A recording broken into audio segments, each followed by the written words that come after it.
barasaabka gobolka Buuhoodle ee Jamhuuriyadda Somaliland Nasteex Maxamed Cabdille ayaa duleedka koonfureed ee gobolka Buuhoodle waxa uu ku soo dhaweeyay ciidamo hore uga tirsanaan jiray maamulka Puntland. ciidamadan oo ay tiradoodu dhan tahay 66 askari oo kamid ahaa ciidamada Puntland oo dhawaan tababar loo qaadi lahaa ayay qaramaysay Jamhuuriyadda Somaliland waxaana goobta ciidanka lagu diiwaan gelinayay oo ah kantaroolka waqooyi ee magaalada Buuhoodle goobjoog ka ahaa barasaabka gobolka Buuhoodle Nasteex Maxamed Cabdille taliyaha ciidanka guutada 59aad ee ciidanka qaranka Jamhuuriyadda Somaliland ee gobolka Buuhoodle gaashaanle dhexe Maxamed Deeq taliyaha howlgelinta ciidamada guutada 59aad ee ciidanka qaranka Jamhuuriyadda Somaliland Jaamac Xuseen Cumar iyo taliyaha guutada 130aad ee ciidanka qaranka Jamhuuriyadda Somaliland ee gobolka Buuhoodle Maxamed Maxamuud Xayd waxa halkaasi ka hadlay barasaabka gobolka Buuhoodle Nasteex Maxamed Cabdille waxaanu sheegay in ay tani ka mid tahay nabadeynta guud ee gobolka Buuhoodle loogu jiro waxaanu sheegay in aanay ka hari doonin isla markaasna markasta ay ku dadaali doonaan sidii ay u xoojin lahaayeen ciidamada qaranka Jamhuuriyadda Somaliland. maanta halkan lagu wareegay ciidan kamid ah maamulkan Majeerteeniya oo waxa weeye ciidanka tababar ka soo baxay iyo ciidan hadda loo qaadayay oo waxa weeye runtii aad iyo aad u gaashaaman waan soo dhaweynaa waxa weeye aniga ku hadlaya afka xukuumadda oo gobolka wakiil ka ah madaxweynaha qaranka wakiil uga ah waan soo dhaweynayaa ciidanka halkan uga mahadnaqaya saraakiisha ciidanka ee halkan taagan jiida hore Buuhoodle Maxamed Deeq iyo Shiine waxaan kaloo halkan uga mahadnaqayaa taliyaha ciidanka qaranka Jamhuuriyadda Somaliland oo runtii arintan waxa weeye ka shaqeeyay oo nagala qayb qaatay qarameeyna ciidanka halkan maanta taagan waxa weeye waan soo dhaweynaa waana idigu faraxsanahay waxa weeye mid kasto Puntland iyo meelaha laga keenaba oo la soo tababaraba gacanteeda uu ku dambeynay hore baan u sheegnay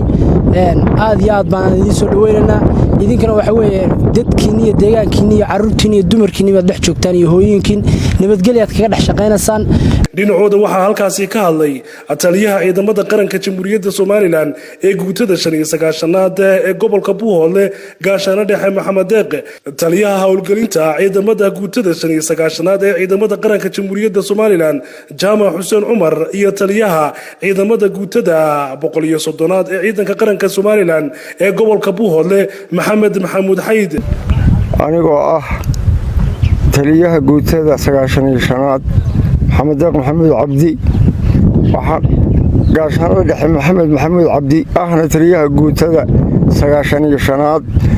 ee ciidanka qaranka Jamhuuriyadda Somaliland waxaan halkan ku cadeynaynaa in aanu la wareegnay 66 askari oo kamid ahaa ciidanka Puntland kuwaasoo iskugu jiray kuwii tababarka ka soo baxay isbuucii dhaweyd iyo kuwa imika loo qaaday labadaba sidaas darteed saacadda laga bilaabo ciidankaasi wuxuu ka mid yahay ciidanka qaranka Jamhuuriyadda Somaliland waana la wareegnay waa gaashaanle Maxamed Maxamuud Xayd waa taliyaha guutada 130aad ee Buuhoodle ciidanka qaranka Jamhuuriyadda Somaliland waxa weeye halkan waxaa taagan ciidan maanta ciidanka qaranka Jamhuuriyadda Somaliland kamid ah ciidankaas oo ahaa kii maamulka Puntland uu ka keenay tababarka iyo ku qaadayay ka kooban tiradiisuna tahay 66 askari oo gaashaaman oo hubkoodii sita oo dreyskoodii wata